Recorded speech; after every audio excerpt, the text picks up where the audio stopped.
Welcome back everyone. नमस्ते सभी को। आज घटस्थ योगा श्रृंखला महर्षि घिरंड में हम जल वस्ती के बारे में जानने के प्रयास को जारी रखेंगे।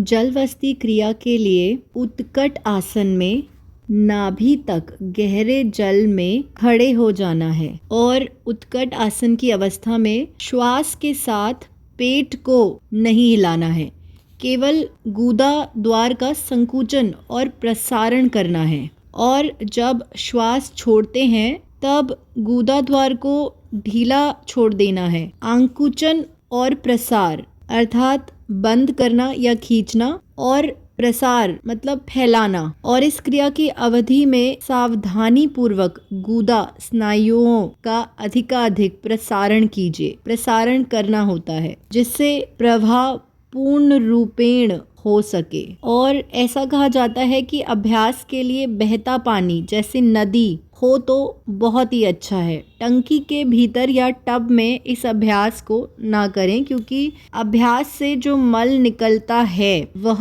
बहते पानी के साथ बह जाता है। बहते पानी का जो दबाव होता है उसका भी प्रभाव पड़ता है। इस अभ्यास से आंत की दीवार में लगे हुए मल का निष्कासन होता है। और इस क्रिया को तनाव रहित अवस्था में ही करना चाहिए। अभ्यास के समय जोर नहीं लगाना है, लेकिन मांसपेशियों का पूरा विस्तार होना चाहिए। हो सकता है कि पहली बार में थोड़ा ही पानी अंदर जाए, लेकिन जैसे जैसे मांसपेशियों पर नियंत्रण बढ़ेगा, आंकुचन और प्रसारण होगा, वैसे वैसे गड़गड़ाहट के साथ जल शरीर के भीतर प्रवेश करेगा और गड़गड़ाहट के साथ बाहर निकलेगा। जब पानी बाहर निकलेगा तब शरीर की आंतों में जो कड़ा मल है, जो सूखा और जमा हुआ है, वह भी पानी के साथ बाहर निकलता है।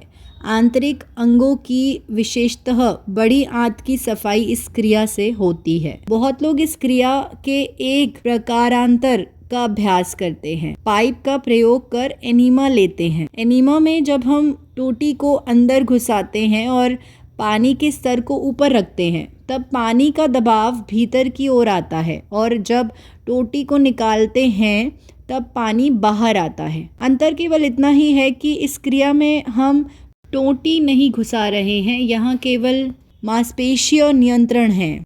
इससे लाभ होते हैं जैसे आंतों के रोग, बवासीर और दूषित वायु से, जिसे यहाँ पर क्रूर वायु कहा गया है, शरीर को मुक्ति मिलती है इन सभी चीज़ों से, और देह शुद्धि होती है।